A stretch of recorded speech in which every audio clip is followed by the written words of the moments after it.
One morning, Dylan suddenly said, "I don't want you climbing anymore." I froze halfway through tying my boots. "What?" I asked. "You're not 27 anymore," he said calmly. "It's time to start thinking about having kids." His words hit me like a rock falling from a cliff, unexpected, heavy, and impossible to ignore. I looked up at him, still holding my climbing harness, and studied his face. He didn't look angry. It was that calm, almost polite voice he often used when repeating something his mother had told him. I knew right away this idea didn't start with him.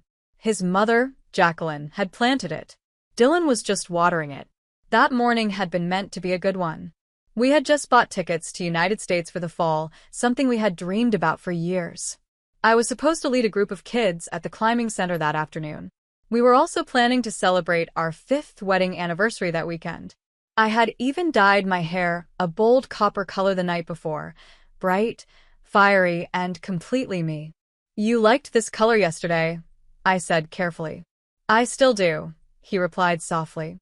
"But maybe it's time we grew up a little." I laughed, kissed him on the cheek, and left for work. But his words stayed with me all the way to the climbing gym. They clung to me like sweat, impossible to shake off. Climbing had always been my freedom. Even as a child, I couldn't stand sitting still. I was the girl who scraped her knees, ripped her jeans, and never obeyed when someone told me to sit down. Now, in my 30s, that same love for movement had become my career. I ran weekend classes for kids, team-building workshops for adults, and had even helped design a new safety system that had just earned national certification. I wasn't just passionate about climbing, I was good at it. And I loved it. Our apartment in San Francisco told the story of our life together.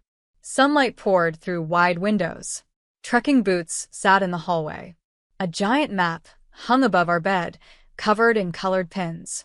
Red pins marked places we had been, blue pins marked places we still dreamed of going. United States had 3 blue pins. I had circled them in pen. That Tuesday, I was in the kitchen making our favorite weekend lunch, vegetable curry with way too much ginger. The smell filled the apartment, warm and sharp. I was elbow deep in turmeric, laughing to myself about a joke from earlier in the day when the doorbell rang. "Can you get that?" I called to Dylan without looking up. I didn't know it yet, but that moment, the smell of curry, the laughter, the doorbell, would be the last completely normal moment for a long time. When I turned around, I didn't just see our friend Ruth at the door. I saw Jacqueline too. She stood there in a beige suit, wearing that same look of judgment she always carried, as if it were part of her outfit. "I was in the area," she said quickly, her tone brisk and businesslike. "Thought I'd drop by." She didn't wait for me to invite her in.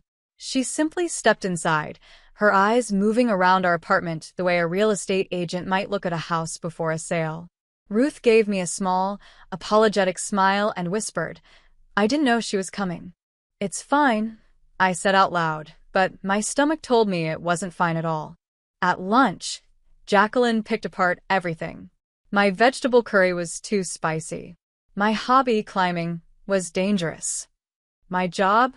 Not serious enough. "When will you have real responsibilities?" she asked, her fork pausing in midair. I tried to keep my voice calm as I told her about our United States trip. "We're going in the fall. Maybe kids next year." She pressed her lips together like she had just bitten into something sour. "You're not getting any younger, Kelly. It's time to think about a family." I glanced at Dylan, hoping he would speak up for me. Instead, he just shifted in his seat, looking uneasy.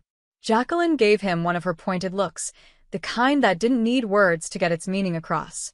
"You've got too many mountains on your list and not enough sense of time," she muttered, cutting into her naan bread as if it had done something wrong. That night, after Ruth and Jacqueline left, Dylan and I sat together on the couch. Our knees touched, the TV glowed quietly in the background. "She doesn't think I'll ever give you children," I said softly. Dylan sighed. "She's from another time. To her, a woman's worth is all about running a home." I nodded, then asked, "You don't believe that, right?"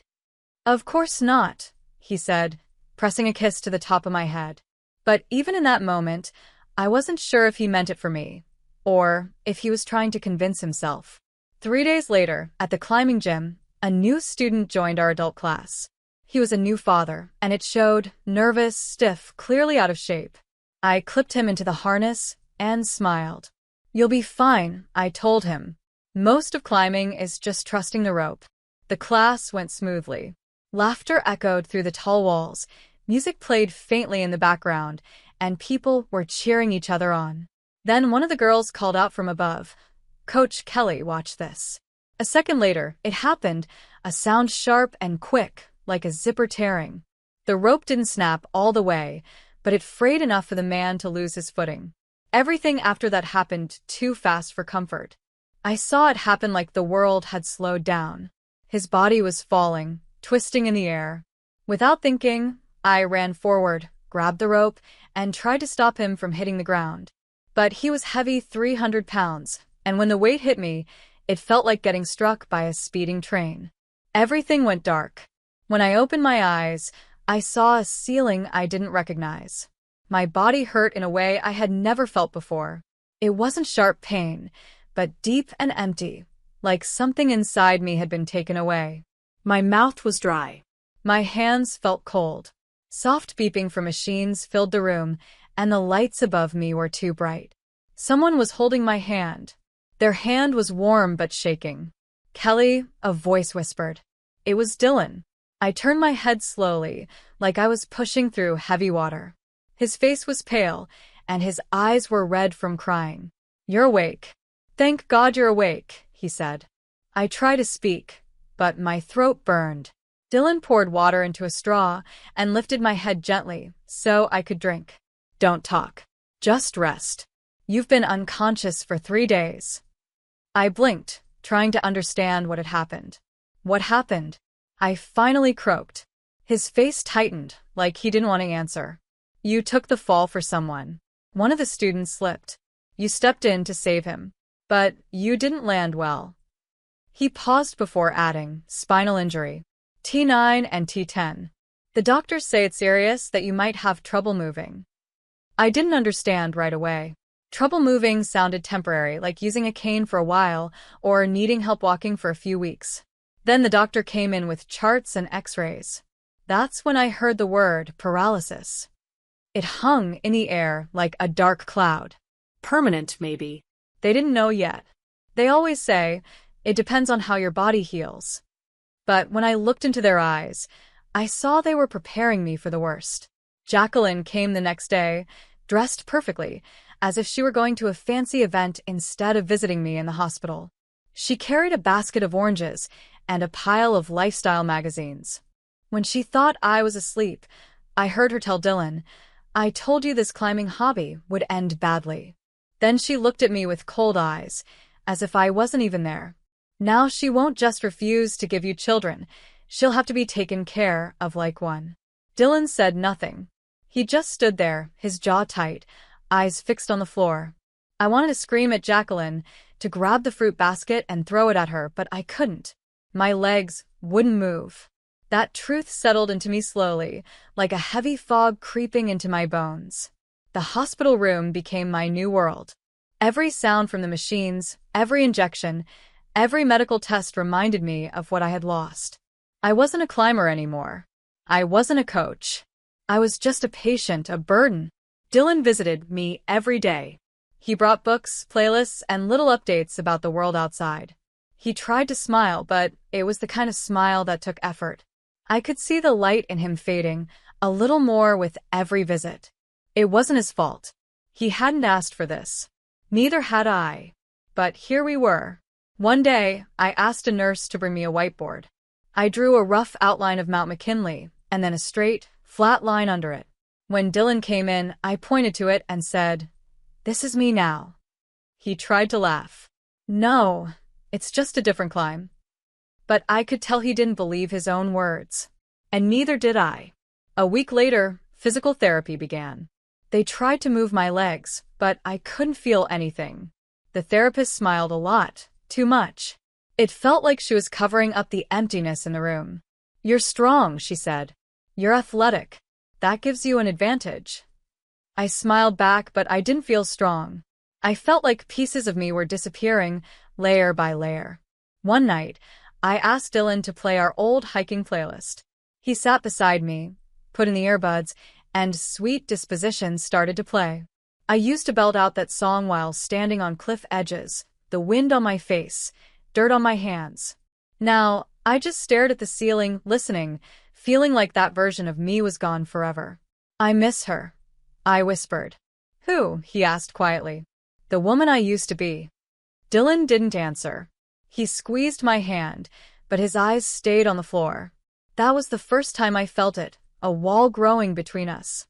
Invisible but real. And it was getting taller. They discharged me on a Sunday and sent me home. It didn't feel like the same home anymore. Our bright little apartment in San Francisco used to be full of climbing gear, the smell of food cooking, and music playing in the background. Now it looked nothing like that.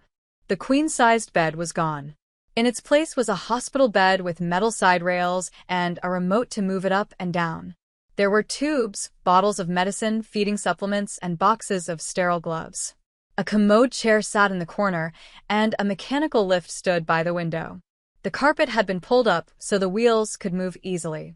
Dylan had done it all himself. He had turned our home into a clinic. I knew he meant well, but I hated it. That first night, he tried to sound cheerful. We'll get you back on your feet. Just you wait, he said, fluffing my pillow. This is just the middle chapter. I nodded, but I couldn't look at him. He didn't know what it felt like to have a body that could feel but not move. To lie in bed needing help for the smallest, most personal things. To wake up sweaty and stuck, unable to move, and too proud to cry. Every morning he brought me tea. He learned how to adjust my catheter and give me medicine through the port in my stomach. I even caught him watching videos on how to prevent bed sores and how to stretch legs that can't move. He wanted to help. I could see that. But with each day, I could also see him wearing down. His eyes always looked tired. His voice grew softer and more distracted. He didn't laugh anymore, not even when I told jokes just to fill the silence. He started taking work calls again, then spending more time in his office. Sometimes, I would find him sitting alone in the dark, staring at his old architectural designs that had been untouched for weeks. I wanted to tell him, we're still us. But deep down, I wasn't sure if that was true anymore. Jacqueline began visiting more often, too often. She never called first. She always came in with comments wrapped in pity. How are you holding up, sweetheart? She would ask Dylan, touching his arm like I wasn't even there. You're so strong to do this for her. Then she'd glance at me and sigh. I've been looking into some care facilities just in case. Somewhere professional, with trained staff. I smiled tightly and said, I'm right here, Jacqueline. I know, dear, Jacqueline said in a sweet voice. But Dylan needs rest too. You wouldn't want him to burn out, would you? I wanted to scream at her, but all I could do was blink. Ruth started visiting less and less. She said work was keeping her busy, but I could feel the change. When she did come, she seemed uncomfortable, her eyes shifting between me and Dylan. She brought meals I couldn't eat and flowers I couldn't smell. I thanked her anyway. Some nights, when the painkillers made me heavy with sleep and strange dreams, I'd hear Dylan on the balcony, speaking in a low voice on the phone.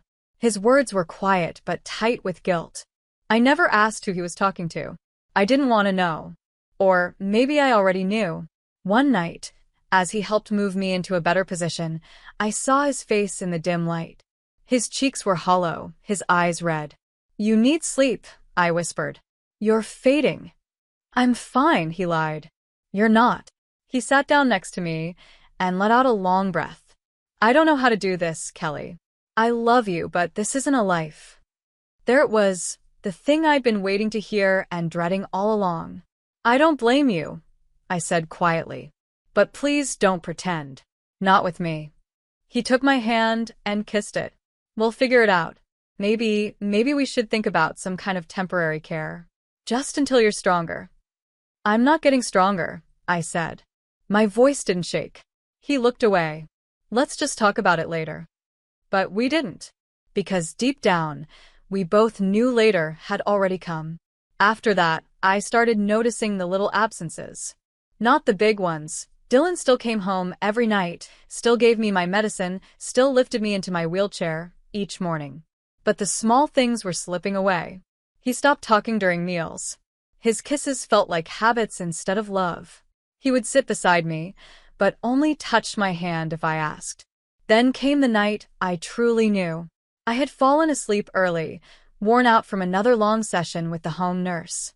Around midnight, I woke with a dry throat and reached for the bell, but I noticed the hallway light was already on. I heard soft voices coming from the kitchen. Slowly, I moved my wheelchair toward the sound, careful not to make any noise. It was Dylan and Ruth. They weren't touching, but they didn't need to. The way they spoke, quiet and close, was enough. Dylan was telling her how tired he was, how scared he felt. She said something back, but I couldn't hear it. Then I heard him say, "When I'm with you, I can breathe." I backed away before I could hear more. The next morning, he brought me breakfast, French toast, a little burnt, just the way I liked it. I stared at the tray. "Did you sleep well?" he asked. I didn't answer. I looked at the toast, then at him. "You should tell me." He blinked. "Tell you what?" "That it's too much. That I'm too much. That you want out." His shoulders dropped. He didn't deny it. He just sat on the edge of the bed and rubbed his face with both hands. "I don't know how to say it, Kelly. I feel like I'm drowning." "I know," I said quietly. "Me too." There was no shouting, no crying, just silence settling between us, heavy like fog. "Jacqueline told me about a place," he said after a while. "Clearbrook Manor. It's a care facility outside the city. It's clean, safe, and has professional staff. They can help you in ways I can't." "You mean you won't?" I said. He didn't argue. "I'm not angry," I told him, and I meant it. "I'm just tired of watching you disappear a little more every day." He reached for my hand. "It's temporary. Just until I can breathe again, until we figure things out." I looked at our hands. When people say temporary, they usually mean forever. They just can't admit it yet. That night, he packed a small bag for me. I watched from the bed as he folded my shirts, the same ones I used to wear to the climbing gym, the ones that still carried the faint smell of chalk and sunlight. Ruth came by to say goodbye. She brought tulips this time. "They'll look nice by the window," she said. I didn't ask which window. I didn't ask if she'd be there when Dylan came home. The ambulance arrived at noon. Dylan rode with me, holding my hand the whole way. When we reached Clearbrook, he wheeled me inside, kissed my forehead, and told me he'd be back tomorrow. But tomorrow came and went. He never showed. The room they gave me was small and lifeless. The walls were a dull yellow, stained with age. A leak in the ceiling had left a mark shaped like a broken heart. There was no art on the walls, no window that let in sunlight, just the steady hum of machines and the sound of footsteps echoing down the hallway. The nurse who checked me in, Lauren, was nice in a distracted way. She adjusted my bed and said, "Don't worry, honey. You'll get used to it." I smiled, but inside something in me cracked. That first night, I lay in bed staring at the ceiling. I traced the cracks with my eyes, pretending they were mountain ridges. I imagined summits, snow, and clouds. I tried to picture the clean, cold air of the Himalayas, but all I could smell was bleach. Days at Clearbrook Manor blurred together. Time had no feeling.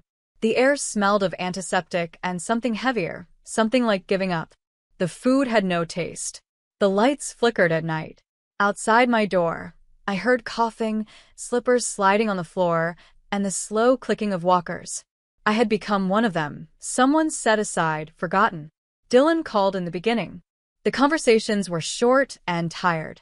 "How are they treating you? Have you been outside? I'll try to visit this weekend." But the visits never came. The weekends were full of excuses. "Work is insane right now. I've got a deadline. Next week, I promise." But next week never came. Ruth stopped calling completely. I tried to stay strong. I went to physical therapy. I listened to the nurses. I smiled when people spoke to me. But inside, I felt myself disappearing. Then the rash started. It began on my arms, red, itchy patches. I told Lauren. She barely looked up from her chart. Probably the laundry soap. The hospital stuff is harsh. She handed me a cream that stung more than it soothed. Let me know if it spreads. It did. By the end of the week, the rash had spread to my neck and back. The itching kept me awake at night. The nurse on night shift mentioned an allergic reaction but didn't change my bedding or soap, or anything at all. One night, desperate for comfort, I reached into the drawer beside my bed and pulled out a photo I had brought with me.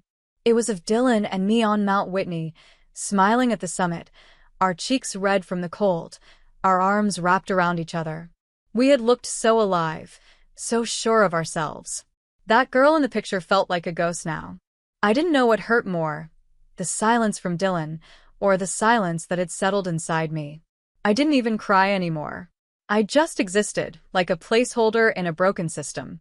Then something changed. A new doctor came in late one morning. He moved quietly, carrying a worn leather notebook. Behind his wire-rimmed glasses, his eyes looked kind. "Kelly Lynch?" he asked, checking the name on my chart. "Yes," I said. "I'm Dr. Terry Funk, the new neurorehabilitation specialist here. I've reviewed your file." He paused and then looked straight at me. "I think there's more we can try." I stared at him. More what? Rehabilitation. Advanced methods. Not miracle cures, but real effort. "I'd like to test your reflexes again. The notes in your file suggest partial compression, not a full severing of the spinal cord." I blinked. Everyone else had told me this was it, that I'd never move again. "Everyone can be wrong," he said simply. "It happens." He examined my legs, ran a few tests, and wrote something in his notebook. "You still have deep tissue response. That means the signal isn't completely gone, it's just quiet. We can work with that." I didn't believe him, but I let him keep talking. Later that day, he returned. "Would you be open to some unofficial sessions?" he asked, speaking softly. "The staff here is limited, but I've worked in advanced facilities. I can give you more than what you're getting now." I didn't answer right away. Then finally I said, yes. That night, for the first time in weeks, I didn't just stare at the ceiling. I stared at my toes, willing them to move. They didn't, but something inside me did. It wasn't hope, not yet. Hope felt too fragile, too risky. But it was close. It was like a crack in a wall where a tiny bit of light came through. Dr. Terry Funk didn't talk to me like I was broken. That alone made him different. He came every afternoon after his rounds, still in his white coat, sleeves rolled up, notebook in hand. He never knocked. He just appeared with a gentle, "Hey, Kelly," like we were old friends continuing yesterday's conversation.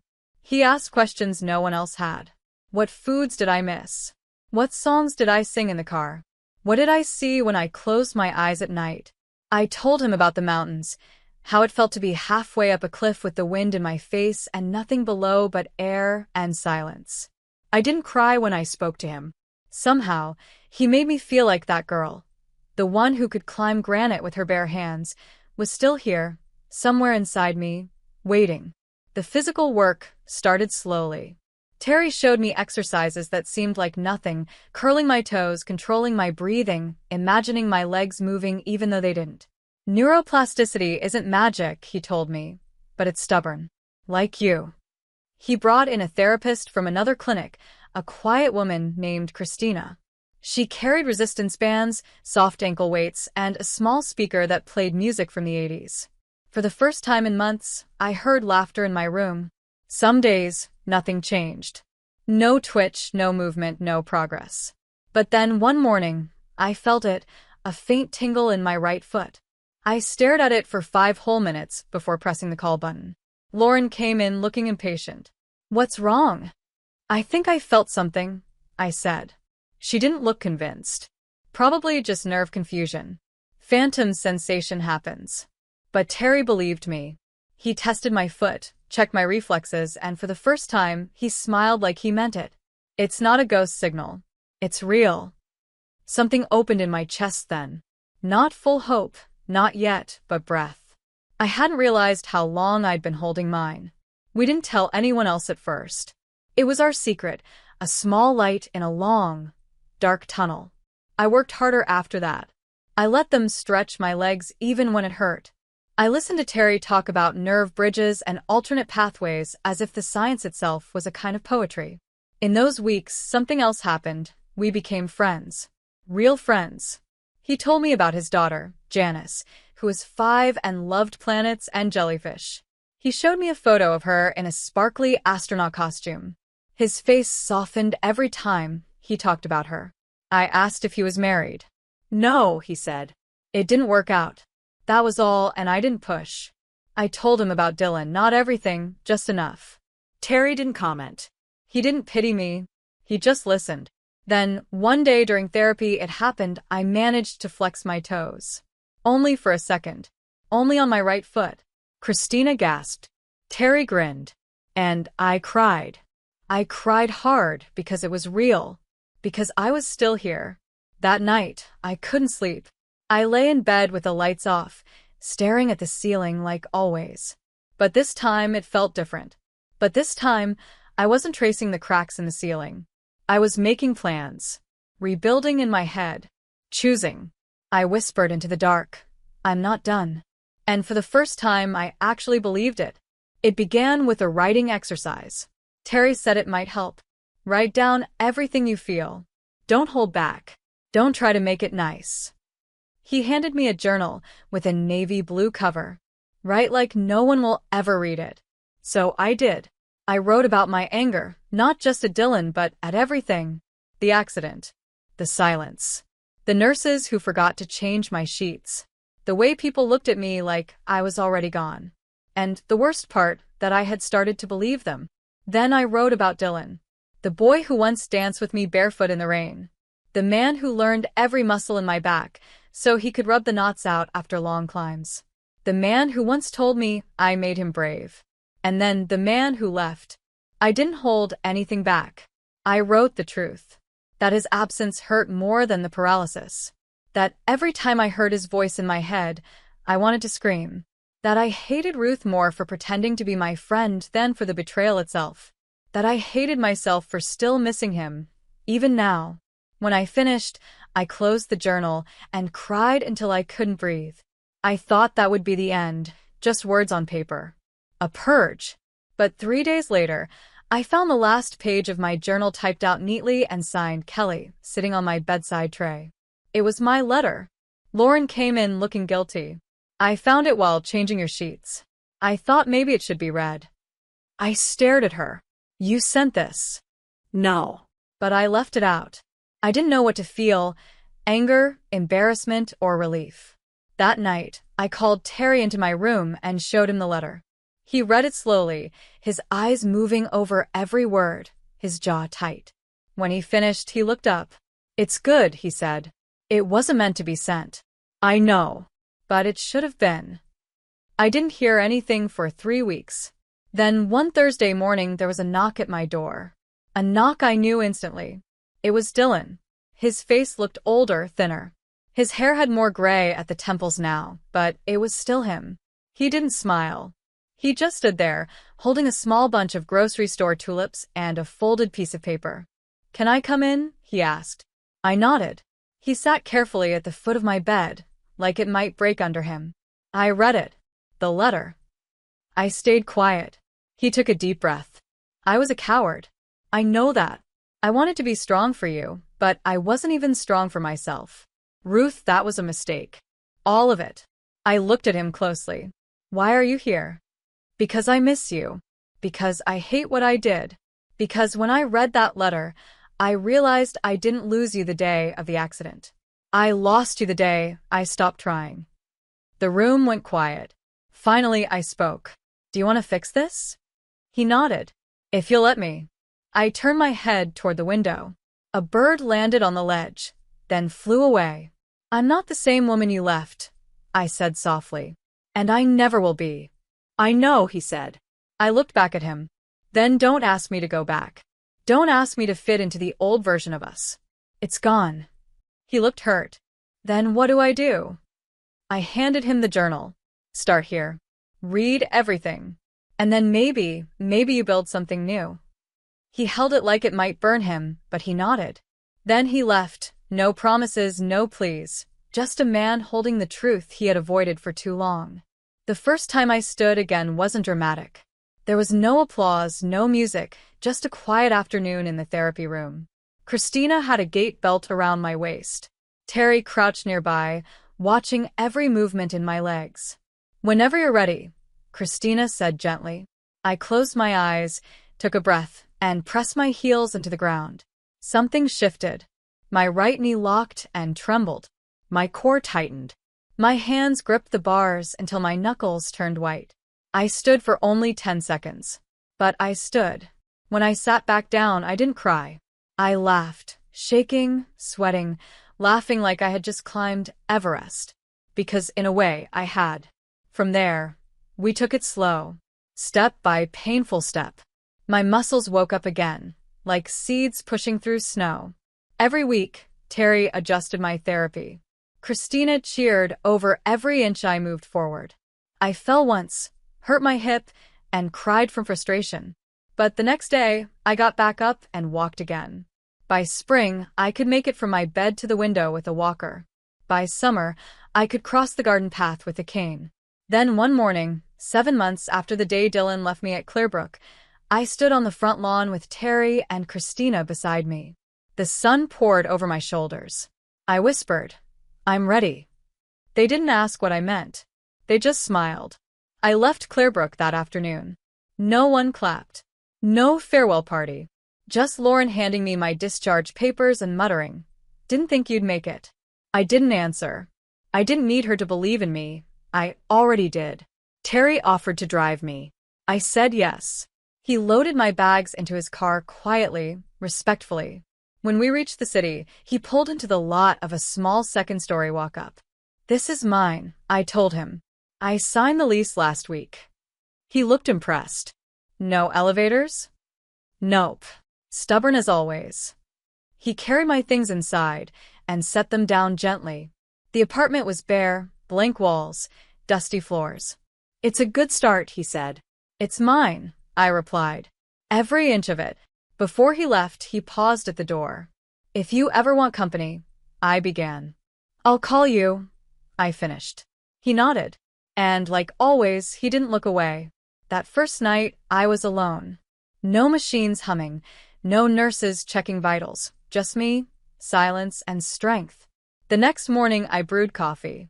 I took 3 slow steps to the window and opened the blinds. Sunlight poured in. My legs ached. My spine complained. But I was standing barefoot on a new floor in a new life. I wasn't the girl I had been before. I was someone better. Not unbroken, but rebuilt. I didn't plan to see Dylan again. Not out of anger. I had made peace with that part of my life. But some stories demand a proper ending. It happened on a Sunday afternoon. I was at the community center for a wellness talk Terry had recommended. Afterward, I wandered into the cafe across the street. I ordered a coffee, black, no sugar, and turned to find a seat. And there he was, sitting by the window, alone. Dylan. He looked up and for a moment, he didn't recognize me. I wasn't in a chair anymore. I wasn't pale or frail. I wasn't small. I was standing tall, walking slowly but confidently, a polished cane in my hand, sunlight on my shoulders. His face froze. "Kelly," he said, his voice breaking a little. I nodded. "Dylan." He stood so quickly, he knocked his drink. "You look incredible." "I feel incredible," I said. He shifted, unsure what to do with his hands. "I didn't expect." "I know," I said gently. His eyes dropped to my cane. "You walked in here." "I've walked into a lot of places since Clearbrook." He gave an awkward smile. "I've been following your progress. Terry told me you'd left." I raised an eyebrow. "You still talk to him?" "Not often. But enough to know I'm not the hero in your story." I stayed quiet for a moment, then said softly, "You were once." "Just nod at the end." He nodded, his jaw tightening with shame. "I'm sorry. I know that doesn't fix anything, but I need you to know I think about it every day." I looked at him, really looked. He wasn't the man who left me in that sterile room, and he wasn't the boy who once carried me up a snowy ridge. He was just a man now. Human. Flawed. Regretful. And I realized I didn't need his apology to move on. "I forgave you," I said. He blinked. You did. Yes. Not for you. For me. He let out a breath, like he'd been holding it for a year. Thank you. We stood there for a moment, three people tied together by memories, but no longer by pain. I reached into my bag and pulled out a photo. It was me standing at the summit of Refrigerator Canyon, arms wide open, the canyon glowing behind me in golden light. I handed it to him. I thought you should see this. He stared at it for a long time. That's incredible, he whispered. It's real, I said. Every part of it. He looked up at me, tears in his eyes. You did it. No, I said, stepping back. I'm still doing it. Then I turned and walked out into the sunlight without looking back. Because this story was never about what I lost. It was about what I rebuilt.